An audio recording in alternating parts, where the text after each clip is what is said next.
오늘도 하나님 은혜가 저와 여러분과 함께 하길 바랍니다. 추수감사주일, 우리가 그동안 감사의 설교도 많이 들었고 또 여러 가지 또 성경을 읽으면 감사의 내용, 또 시편을 특히 읽으면 감사하라 라는 말이 계속 반복되고 있습니다. 오늘 추수감사주일을 통하여서 저는 야고보서 강해를 쭉 이어갑니다. 오늘 마침 오늘 순서대로 이 본문이 오늘 추수감사주일 날 우리가 어떻게 하나님 앞에서 감사하는 생활을 적용할 것인가에 대해서 사실은 실질적으로 이야기를 하고 있고, 또 본문에도 추수라고 하는 단어가 나오고 있습니다. 전후 문맥에서 이 추수꾼들을 우리가 어떻게 대할 것인가, 일꾼을 어떻게 대할 것인가, 우리의 삶 가운데에서 하나님 앞에 진정한 감사의 삶이 어떤 것인가에 대해서 사실은 이야기하고 있고요. 또 잘못하는 것은 무엇인가, 또 우리에게 주신 하나님의 은혜의 증거인 물질을 통하여서 내 욕심을 채우는 것, 그것이 얼마나 하나님 앞에서 부당한 것이며 정죄를 받을 행동인가에 대해서 이야기하고, 또 반대로 우리에게 어떻게 살아가야 될 것인가, 우리 감사의 생활을 사실은 이야기하고 있습니다. 그래서 오늘 제가 본문을 가지고 크게 두 가지로 나누었어요. 우리가 이 추수를 통하여서 하나님 앞에 하지 말아야 될 것들, 또 그리고 어떤 것을 통해서 하나님께 영광 돌리고 감사해야 되는가에 대해서 말씀을 드립니다. 첫 번째로는 제가 여러분 설교 노트에 적어놨습니다. 우리가 추수를 통해서 하지 말아야 될 것, 제가 크게 나누어 놨는데 1번 한번 읽어봅시다. 시작. 불의한 방법으로 부를 축적하는 것은 하나님의 심판을 초래한다.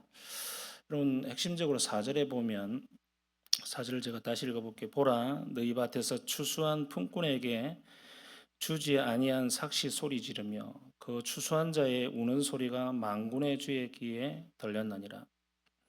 자, 우리가 추수감사주를 통하여서 우리가 농부가 아닐지라도 현대적으로 이것을 돌려서 적용해 보면 우리가 누군가에게 월급을 주는 사람이다 라고 생각해 볼 수도 있습니다. 그리고 내가 누군가에게 내 가진 재물을 가지고 이것을 어떻게 그들을 기쁘게 할 수도 있고 또 억압할 수도 있고 하는 그런 영향력이 있는 사람이다라는 것입니다. 누구든지 그 자리에 설 수 있습니다. 그것을 통해서 우리는 추수를 통해서 어떻게 할 것인가? 만약 우리에게 주어진 이 추수의 물질들, 또 하나님께서 주신 은혜의 결과물들, 생산물들을 가지고 나를 위해서 계속 쓰는 순간, 그것은 하나님의 심판을 초래할 것이다. 그 이야기를 하는 것이거든요. 구체적으로 한번 보실까요? 동그라미 1번 읽어봅시다. 시작. 돈 문제로 상대방의 자유와 존엄을 제한하지 말라. 자, 신명기 24장 10절에서 13절 제가 한번 쭉 읽어볼게요. 눈으로 따라 읽으면서 이해를 한번 해보시길 바랍니다. 여러분은 다른 사람에게 무엇을 구워줄 때 담보를 접으려고 그 집에 들어가지 말고 그가 담보물을 가지고 밖에 나올 때까지 서서 기다리십시오. 만일 그 사람이 가난하여 그의 외투를 담보물로 주면 여러분은 그것을 밤새도록 보관하지 말고 해질 때에 되돌려 주십시오. 그러면 그가 그 옷을 입고 잠을 자면서 고맙게 여길 것이며 여러분의 하나님 여호와께서도 그 일을 선하게 여기실 것입니다. 신명기서에 나오는 율법의 그 핵심적인 사항을 잘 드러내는 명령입니다. 여기 보십시오. 자, 무엇을 구워줄 때, 이 말은 네가 채권자가 될 때 이 말이거든요. 담보를 잡기 위해서 누군가의 그 빌려 달라고 하는 그 사람의 집에 들어가지 마라, 그 이야기를 합니다. 자, 오늘날 한번 보시면 우리가 채무를 감당하지 못해가지고 이자도 못 내고 원금을 갚지 못하게 되면 그것을 이제 담보물도 다 빼앗겨 버리는 그 법적 장치가 있죠. 오늘날 또 그냥 사람들이 몰려와서 막 집안에 들어와 가지고 귀한 물품들 다 가져가 버리고, 그 은행에 나와 가지고 딱지 붙이고 있으면 또 뭐 빚쟁이들 와 가지고 다 그냥 가져가고, 이런 것들을 겪어본 분들이 있을 겁니다.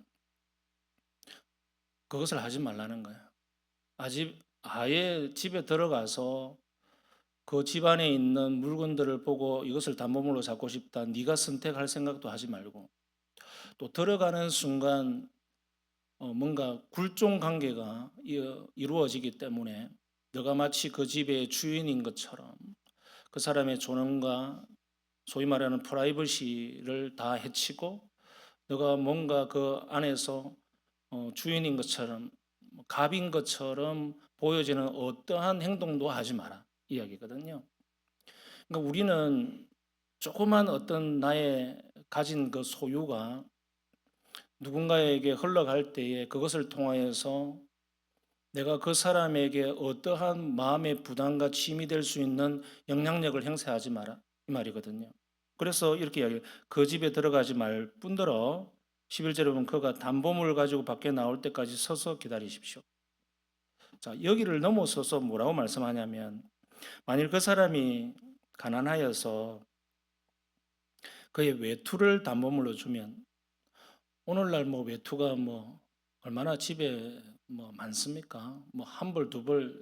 오늘날 상황에서는 이것이 이해가 안 될 수 있습니다.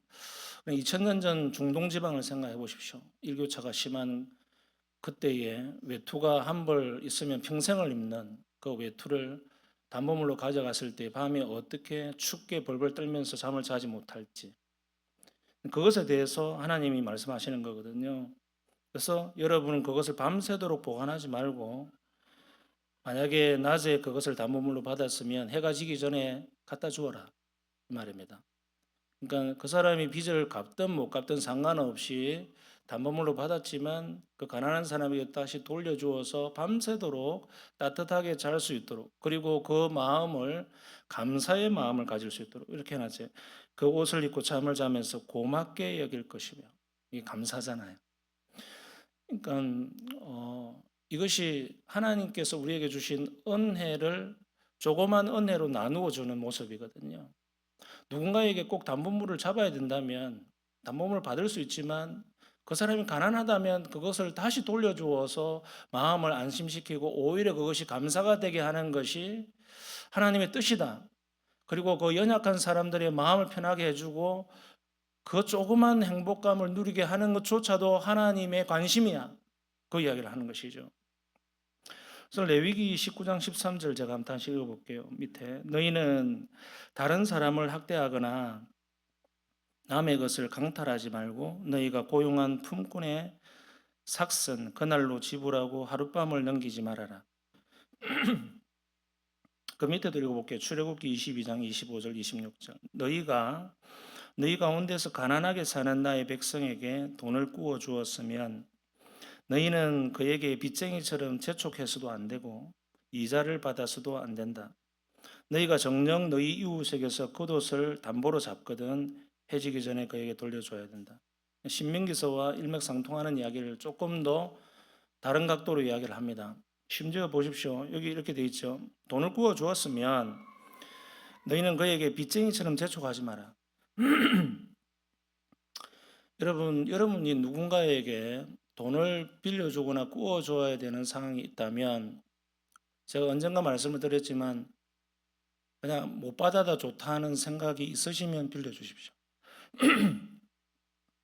이것은 안 받아도 된다라고 하는 마음이 있으시면 그렇게 하시길 바랍니다. 그래야만 마음이 편합니다. 그리고 내가 이것을 가지고 언제까지 꼭 갚아야 되고 언제까지 내가 반드시 받아내야 된다라고 하는 마음이 있으면 아예 여러분 선심 쓸 생각도 하지 마십시오. 오히려 그것을 통하여서 상대방의 마음을 압박하고 상대방을 그 인격을 그 돈을 통하여서 나에게 굴종시킴으로 말미암아 그 사람이 어리되게 하고 그 사람의 인격과 존엄이 훼손당하게 되며 하나님의 곧 형상인 사람의 마음을 무시하고 훼손하게 되는 것이다. 그 이야기를 하는 것이거든요. 그러니까 심지어 이렇게 얘기하죠. 재촉도 하지 말 뿐더러 이자도 받지 마라. 여러분, 우리 그리스도인들은 최소한 세상 사람들과 달라야 됩니다. 여러분들이 가진 것으로 누군가에게 선심을 베풀고 싶으면 그냥 주십시오. 그것 가지고 이자 노름이나 뭐 언제까지 꼭 갚아야 돼. 여러분 그런 마음이 들 것 같으면 아예 그렇게 설명하십시오. 돈이 없다고 거짓말하지 말고 난 돈이 있지만 내 마음이 속이 좁고 그렇게 하십시오. 속이 좁고 내가 이것을 통해서 당신에게 나중에 못된 짓을 할 것 같아서 막 이렇게 억압하고 재촉하고 막 이자 받아먹고 이렇게 하면서 당신의 마음을 힘들게 할 것 같아서 나는 그럴 자신이 없습니다. 라고 솔직하게 이야기하십시오. 그러니까 그냥 대충 뭐 우리 관계를 위해서 그렇게 하지 맙시다. 나는 당신과 끝까지 친하게 지내고 싶습니다. 이렇게 얼렁뚱땅 얼버무리지 마시고 성경대로 하시길 바랍니다. 나는 성경에서 이렇게 말씀하고 재촉하지 마라, 이자도 받지 마라 했는데 그렇게 지킬 자신이 없다. 나는 그 정도의 믿음이 안 된다. 나는 그만큼 넓은 아량이 없기 때문에 자신이 없습니다. 미안합니다. 이렇게 하시길 바랍니다. 그래서 돈 문제로 상대방의 자유와 존엄을 억압하고 간접적으로든 힘들게 하는 그조차도 하나님은 막으신다는 겁니다. 이것이 단순한 돈의 문제가 아니라 거래의 문제가 아니라 하나님의 형상을 본받아서 지음받은 인간의 기본권, 그 마음을 다루시고 집중하시는 하나님의 마음이 여기에 표현되어 있다는 거죠. 그래서 여러분 이것에 대해서 여러분 심각하게 생각하셔야 됩니다. 동그라미 한번 보실까요? 더 나아가서 시작. 경제적 약자가 더 살기 어렵게 되는 것을 조장하거나 방해하지 말라. 신명기 24장 14, 15절 제가 읽어볼게요. 유심히 한번 마음속으로 새겨보십시오. 공공하고 비난한 품꾼은 너희 형제든지 내 땅 성문 안에 우거하는 객이든지 그를 학대하지 말며 그 품삯을 당일에 주고 해진 후까지 미루지 말라. 이는 그가 가난함으로 그 품삯을 간절히 바람이라. 그가 너를 여호와께 호소하지 않게 하랴. 그렇지 않으면 그것이 내게 죄가 될 것임이라. 여러분이 만약에 누군가를 고용한 고용주이라면, 알바생을 거느리고 있는 고용주라면, 또 정식 직원을 거느리고 있는 한 명이든 그것이 10명이든 여러분들은 그 사람들에게 지불해야 될 당연한 대가를 당연히 지불을 하겠거니와 하루라도 미루지 마십시오. 성경은 그와 같이 이야기하죠. 미루지 말라. 날짜를 정확하게 지키십시오. 이것이 왜 중요합니까? 우리는 하루 동안도 돈 10만 원 때문에 울고 웃습니다. 가난한 사람들은 그 크기와 그 중압감이 더 큽니다. 있는 사람들에게는 중요하지 않습니다. 뭐 모자라면 통장에서 뺐으면 되고 빌려도 되고 신용카드로 뭐 뽑았어도 되고 심지어 마이너스 통장에서도 뺐어도 돼요. 없는 사람은 마이너스 통장조차도 없습니다. 있어도 꽉 찼어요. 신용도 불량자이기 때문에 빌려 쓸 수가 없어요. 갚을 수가 없기 때문에.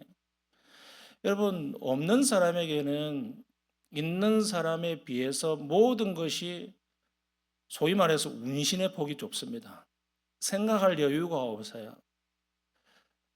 다른 사람이 하는 거 다 하면서 살 수도 없을 뿐더러 그날 하루하루 살아가는 경우가 많이 있습니다. 그리고 그날 써야 될 돈이 못 나가면 그것을 통해서 힘들어집니다. 저는 갑자기 그 유튜브 동영상을 보다가 왜 그것이 나타나는지 모르겠는데 아주 짧은 오래전 동영상이었는데 90년대 동영상이었어요. 내용이 뭐냐 하면 너무 가난한 여학생이 서울대를 합격을 했는데 입학 취소가 됐다라고 하는 짧은 동영상이 갑자기 뜨길래 뭔가 싶어서 봤어요. 그런데 왜 취소가 됐느냐 하면 그 서울대에서 입학 통보를 개인적으로 주기 때문에 개인 통보를 기다려라고 하는 메시지를 4번 드렸다는 거예요. 근데 그 여학생은 집에서 전화를 걸 수가 없고 집에 엄마가 혼자서 보는데 전화세를 못 내가지고 전화가 끊긴 거예요. 집에 전화밖에 없을 때. 그래서 공중전화에 가가지고 서울대에다 계속 이 합격 문의를 하니까 개인적으로 통보를 할 겁니다. 지금 알려줄 수 없으면 4번이나 그랬다는 거예요. 그래서 전화가 끊겨가지고 통보를 못 받았다는 거예요. 그래가지고 나중에 보니까 자기가 추가 합격 한 명 되는데 그게 합격이 됐는데 나중 통보를 못 받아서 입학 등록금을 못 내고 최종적으로 취소가 됐다. 그 억울함을 이야기했지만 결국 어, 되돌릴 수 없었다. 뭐 그런 내용이었습니다. 정말 요새도 그런 일이 있는가라고 할 때에 그만큼 전화기가 끊겨가지고 전화세를 못 내가지고 그런 일들이 얼마든지 일어나고 있습니다.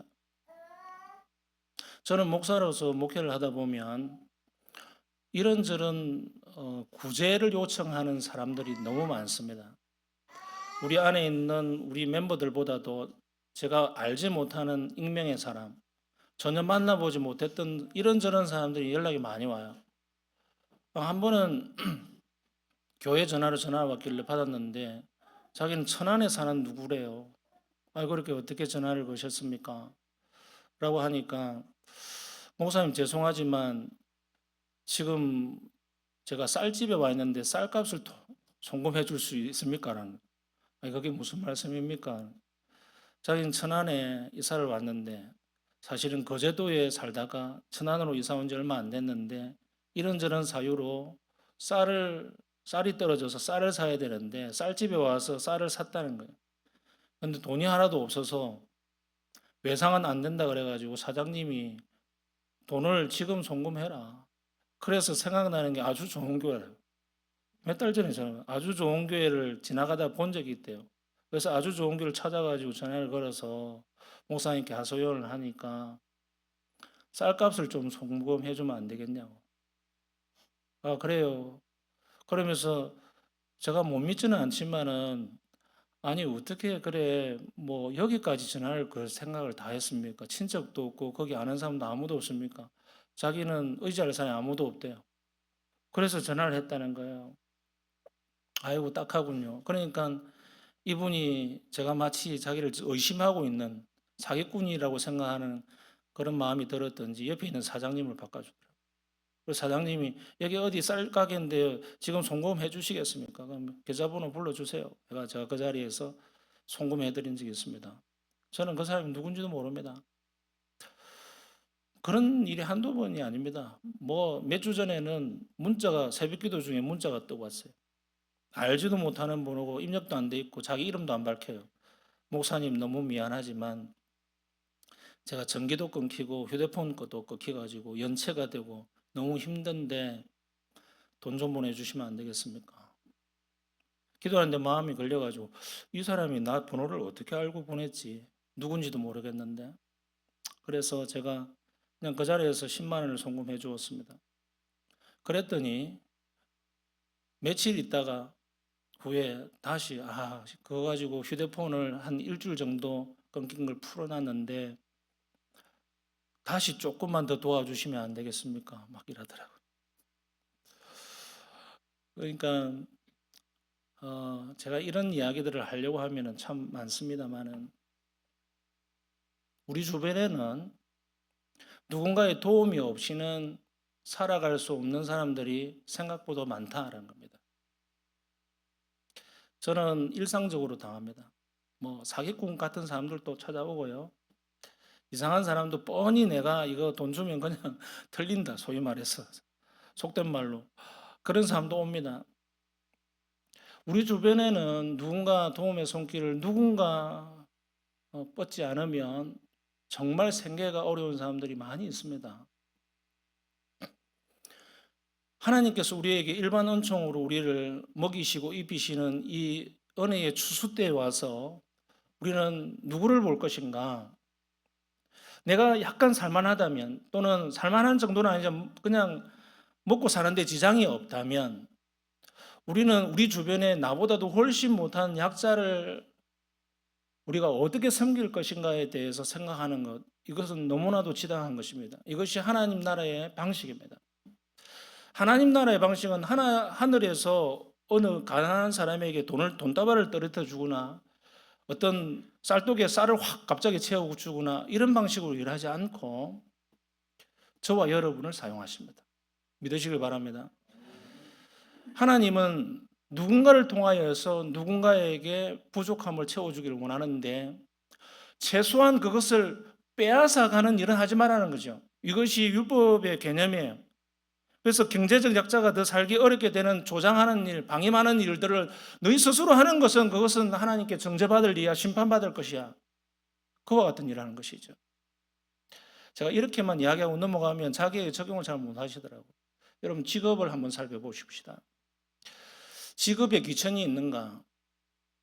직업에 귀천은 없다라고 말을 하지만 지금 시대는 직업에 귀천이 있습니다. 하나님께서 귀하게 보시는 직업이 있고 하나님이 싫어하시는 직업이 있어요. 지금 시대는 너무나도 많은 직업이 있기 때문에 직업 중에 보십시오. 악한 직업들이 있습니다.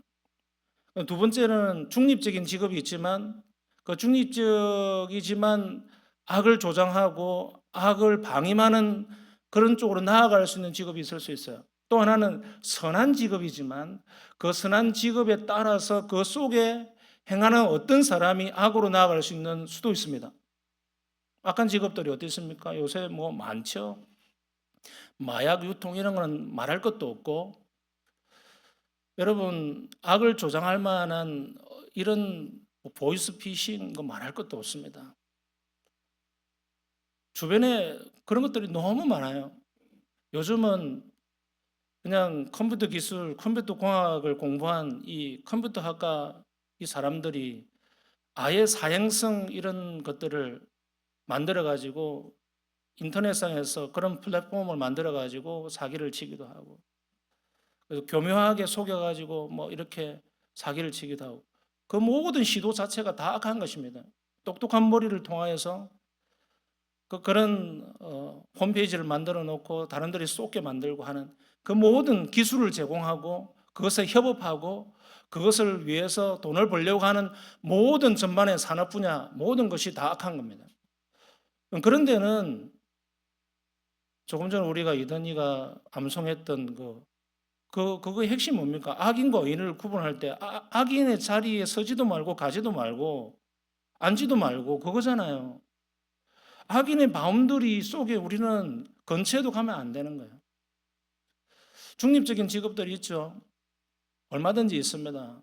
장사를 하는데 가게를 하는데 중립적이에요.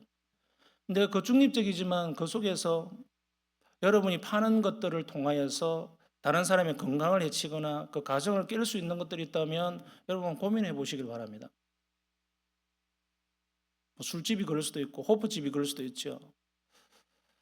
그 다음에 음식 장사를 통해서 음식이 내 양심에 꺼리끼는 어떠한 어떤 좋지 아니한 재료들이 들어갔을 때 나에게는 유익이 되지만 다른 사람들에게는 해를 끼칠 수 있는 것들. 그다음 대금업 자체가 중립적이죠. 그러나 고리로 빌려주면서 채무 관계를 설정해서 계속 독촉하고 빚독촉하고 받아내는 그런 돈을 빌려주고 돈을 가지고 벌어먹는 그런 것. 여러 가지들 많잖아요. 선한 직업도 마찬가지입니다. 선한 직업 속에서 다른 사람들의 마음을 그냥 후려치고 어렵게 만들고 가난하게 만드는 것들이 많이 있을 수 있습니다. 세상 거의 모든 직업들이 다 거기에 해당될 수 있습니다. 거기서 가배 행사를 할 수도 있고 권력을 남용할 수도 있고 또 법에 관련된 국회의원들이나 법 시행자들은 약한 자들을 돕는다라고 하는 그 일환으로 자기의 이득을 채우기도 하고 이 시대에 너무 많이 보지 않습니까? 권력자들이 입법을 할 때에 그 입법 자체가 보기에는 약자들을 돕는 것처럼 하지만 사실은 그 속에 자기의 이권이 담겨져 있고 그 배후에 그 이권이 담겨져 있고 자기는 다 실속을 챙겨놓고 남은 못하게 막아버리고 부동산법 그런 거 많이 보잖아요. 여러분 이 시대가 어떤 모든 직업을 통해서도 하나님께 영광이 될 수도 있지만 그 속에서 자기의 이득을 챙기기 시작하고 그것에 계산이 빠른 사람들은 그것을 통해서 다른 사람들을 힘들게 만들어요. 저는 교회 교인들이 심지어 교회 장로, 집사, 권사, 중직자들 사이에서도 사업을 하시는 분들이 부당한 이득을 취하는데 너무 뻔뻔한 것을 너무 많이 봤어요. 제가 이때까지 살아가면서. 그 중에 하나가 뭐냐면 담합 같은 담합. 그럼 우리가 한국말로 담합 이렇게 하면은 사람들이 아이고 뭐 사기보다는 낫지. 담합이라고 하는 것이 사기보다 훨씬 중범죄입니다. 그러니까 우리 가게가 있고 이 우리 아주동에 만약에 치킨집이 두 개밖에 없다 칩시다. 그럼 저 치킨집하고 우리 집하고 경쟁관계 놓으면 서로 힘드니까 사장 둘이 만나가지고 약속을 합니다. 우리 치킨 값을 얼마로 언제까지 딱 이렇게 받아 올려서 이렇게 받읍시다. 26,000원 못 받고. 여러분 이게 담합인데 이거 경제사범으로 크게 잡습니다. 2억까지 추징하고 징역 3년 이하의 벌을 내리고 제가 구체적으로 말하지 않더라도 그런데 장로님에서 너무 쉽게 이야기하는 거예요. 신방을 갔는데 요번에 제가 담합에 걸려가지고 제가 벌금을 많이 먹었습니다. 뭐 잘한 거라고 그거를 목사 앞에서 꺼내놓고 축복기도 해달라고 신년에. 제가 깜짝 놀랐어요. 사기꾼보다 더 위에 나쁘는 겁니다. 왜? 사회 경제 질서를 해치는 것이고요. 내가 좀 더 벌기 위해서 많은 사람들을 더 힘들게 만드는 것이거든요. 담합 이렇게 하면 사람들이 이상하게 별로 생각 안 해요. 근데 다른 말로 해볼까요? 그걸 카르텔이라고 이야기합니다. 그 행위를 담합이라고 하고 그 행위를 한 사람들의 모임을 카르텔이라고 하잖아요. 마약에만 쓰는 단어가 아니에요. 그렇게 하면 느낌이 옵니까? 그 정도로 사회를 헛떨어뜨리고 아주 나쁜 것입니다. 그런데 그리스도인들이 오늘날 그냥 뭐 강도짓하고 도둑질하고 대놓고 남의 물건 훔치고 이런 건 나쁜 것이고 경제적으로 내가 뭘 좀 꼼수를 부리고 이런 것들은 괜찮은 것으로 생각하는 이 모든 것들이 하나님 원치 않는 것입니다. 제가 인상을 자꾸 쓰고 있으니까 여러분들이 긴장하시는데 그것을 신명기 25장 15절 13절 15절에서 이야기해요. 제가 읽어볼게요. 당신들은 주머니에 크고 작은 다른 저울추를 두 개 가지고 있어서는 안 됩니다. 당신들의 집에 크고 작은 다른 되가 두 개 있어서도 안 됩니다. 당신들은 바르고 확실한 저울추와 바르고 확실한 되를 사용하십시오. 그러면 주 당신들의 하나님이 주시는 땅에서 당신들이 오래 살 것입니다. 이게 하나님 약속이에요. 하나님이 만드신 이 세상 질서, 하나님이 주권자로 계시는 이 창조주로서의 세상 질서를 우리가 물을 흐리지 말고 다른 사람들의 그 질서 속에서 질서를 헛되려서 네가 군림하지 마라. 그리고 누군가는 굴종하게 만들지 마라. 마음을 힘들게 만들지 마라. 그 이야기를 지금 하는 것이죠. 이게 무슨 사회복지에 대한 이야기가 아니에요. 우리 한 사람 한 사람에 대한 이야기죠. 두 번째로 이제 큰 2번 보면 읽어봅시다. 시작. 감각적이고 허영심을 채우는 과한 소비주의와 쾌락주의의 가치관과 삶을 버리라. 동그라미 1번 보면 감각과 유흥을 즐기는 삶을 버리라고 이야기합니다. 여러분 성경을 읽어보십시오. 여러분 말할 필요도 없습니다. 이 모든 것들은 하나님이 원치 아니하시고 크게 다루십니다.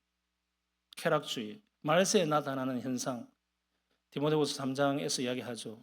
세 가지 사랑, 늘 이야기하지만 자기 사랑부터 출발할 때 돈 사랑, 그리고 쾌락 사랑하기를 하나님 사랑보다 더 사랑한다. 이 세 가지 사랑이 나타나는 현상 중에 하나만 걸려도 여러분은 그리스도인이라고 할 수 없습니다. 우리 그리스도인들은 자기 애로부터 탈피되어서 타인을 사랑합니다. 나보다 남을 낮게 여기고 타인을 존대하고 너그럽게 여기며 구워주고 나누어주고 섬기고 그리고 돈을 사랑하지 아니하며 만물을 넘어서서 그 주인 되신 하나님을 사랑하고 섬기며 그리고 쾌락이라고 하는 모든 것들을 절제하며 성령 안에서 살아가는 것. 이것이 하나님의 뜻입니다. 이것이 우리가 추수감사주일날 추수를 통해서 한 해를 돌아보면서 나를 점검하고 내가 어떻게 하나님께 나아갈 것인가. 감사라고 하는 단어는 얼마나 추상적입니까? 입으로 얼마든지 떼올 수 있습니다. 그냥 thank you, thank you very much, thank you very very very very much. 그거 100번 1000번 써봐야 여러분 다른 사람의 마음에 지어진 그 짐을 벗겨낼 수가 없어요. 그 말 한마디가. 우리에게 원하시는 하나님의 명령은 뭐냐 하면 너가 정말 하나님께 감사하냐? 그럼 이사의 내용을 가지고 흘러가게 하라. 이것이 하나님의 명령이거든요. 그래서 두 번째 큰 추수를 통해서 해야 할 것들 1번 읽어봅시다. 시작. 성경에서 추수와 관련한 절기는 가난한 자와 나그네와 레인이 함께 나누고 공유하는 것이 목적이다. 동그라미 1번 읽어봅시다. 시작. 나눔과 섬김으로 추수감사를 실천하라. 자, 신명기 16장 14절, 13, 14 제가 읽어볼게요. 당신들은 다장마당과 포도주 털에서 소출을 거두어 드릴 때 이래 동안 초막절을 지켜야 합니다. 당신들은 이 절기에 당신들과 당신들의 아들과 딸과 남종과 여종과 성 안에서 같이 사는 레위 사람과 뜨돌이와 과와 가부까지도 함께 즐거워야 해야 합니다. 이게 초막절의 의미입니다. 자, 초막절은 한 해를 돌아보면서 추수에 감사하는 행위거든요. 다른 말로 장막절. 초막을 짓거나 장막을 지어서 하나님 앞에 드린 모든 것들을 감사하는, 또 수장절이라고도 하는데 한 해 추수에 감사하는 내용이거든요. 초막절의 이 행위 자체의 핵심이 뭐냐? 하나님께서 너희에게 베풀어 주신 애굽으로부터 나와서 출애굽 광야 시절에 베푸신 은혜를 너희들이 그렇게 감사하라는 것이거든요. 40년 동안 하나도 한 것이 없지만 매일 먹이시고 입으셨잖아요.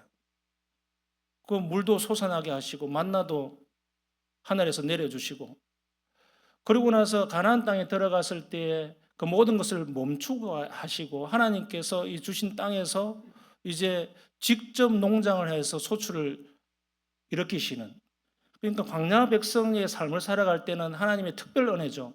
인간이 아무것도 하지 않았지만 그냥 음식이 뚝 떨어졌으니까 이게 특별 은혜잖아요. 근데 특별 은혜가 가나안 땅에 들어감으로 해서 일반 은혜로 바뀌잖아요. 어떤 겁니까? 농사는 너희들이 지어라. 너희들이 땀을 흘려. 그러나 이것을 자라게 하고 생산을 얻게 하는 모든 여정 과정에는 내가 이른 비와 늦은 비로 너희들과 함께 할게. 이것이 일반 은총이에요. 우리가 그렇지 않습니까? 내가 회사 다니고 내가 직장 다니고 내가 열심히 사업하고 내가 모든 것을 수고했지만 우리가 일반 은총 가운데 있지 않냐면 그 사업이 온전하겠습니까?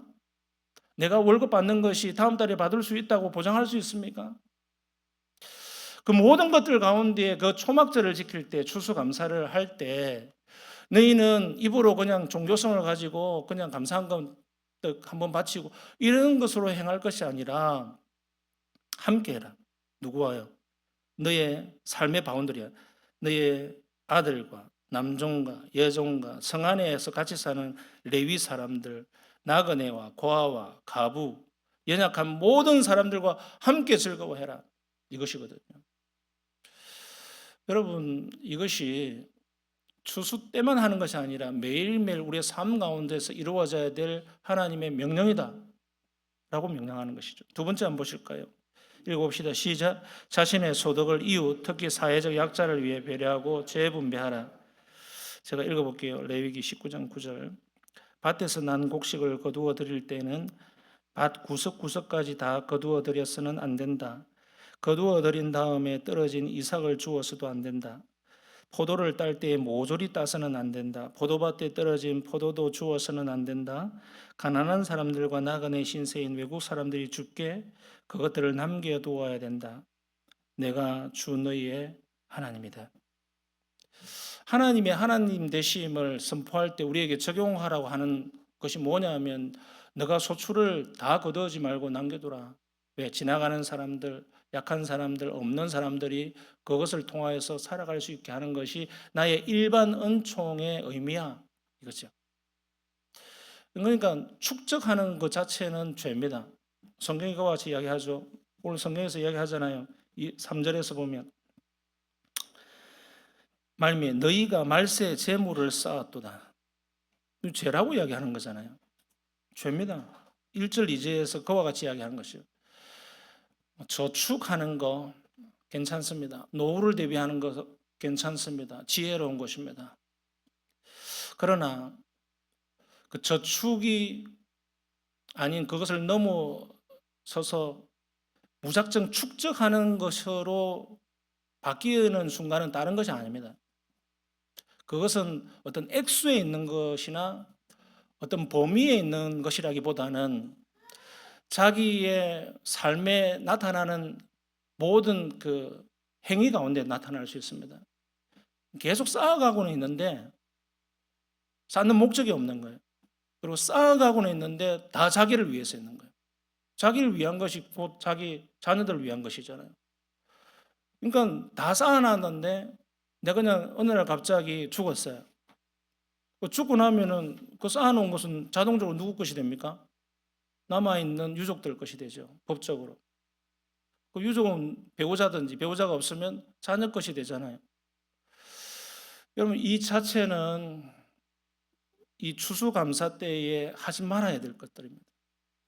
어느 정도 자식을 위한 배려 좋습니다.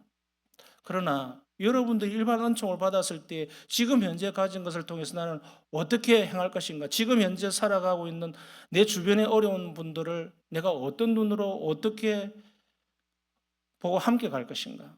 이것은 하나님께서 우리에게 주신 삶의 영역이고 하나님 나라의 삶입니다. 마지막 보십시오. 동그라미 3번. 시작. 서로 나눠주는 것이 곧 감사의 열매다. 마음껏 나눠주라. 히브리서 13장 15절 16절 다 같이 읽어봅시다. 시작. 그러므로 예수님을 통해서 언제나 하나님께 찬양의 제사를 드립시다. 이것은 그분의 이름에 감사하는 우리의 입술의 열매입니다. 그리고 선을 행하는 일과 서로 나누어 주는 것을 잊지 마십시오. 이런 제사는 하나님께서 기뻐하십니다. 하나님께서 받으시는 제사가 뭐냐면 예배당에 나와서 찬송가 부르고 기도하고 설교 듣고 축도 받는 것을 제사라고 하지 않고 내가 받는 기쁨의 제사는 너희들의 감사의 입술의 열매야.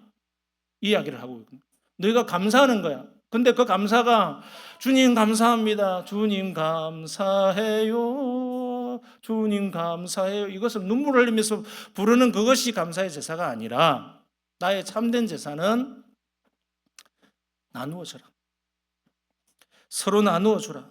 마음껏 나누어 주라. 이겁니다. 여러분 축적하는 것은 하나님 앞에 죄입니다. 무조건 축적하고 자기를 위해서 아성을 쌓는 것 죄입니다. 정죄한다고 했습니다. 1절 2절 읽어보십시오. 너희들이 말세에 고통받을 것이다. 그 부로 말미암아 쌓은 부로 말미암아 너희들이 고통받게 될 것이다.